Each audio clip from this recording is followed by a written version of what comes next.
Running into the NAT type unavailable message on your Xbox Series X or Series S can be frustrating, especially when you're trying to join multiplayer matches or chat with friends. This issue usually points to a communication problem between the console and your network. Fortunately, in many cases, the problem is temporary and can be resolved with a few simple adjustments. In many situations, a NAT type unavailable error on Xbox Series X S can be fixed without changing advanced network settings.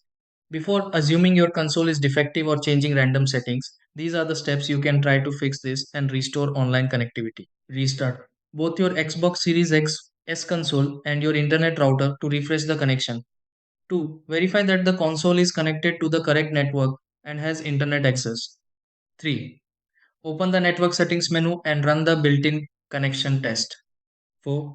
Allow the console to install any available system updates if prompted. 5. Check the NAT status again and confirm that online gaming features are functioning normally.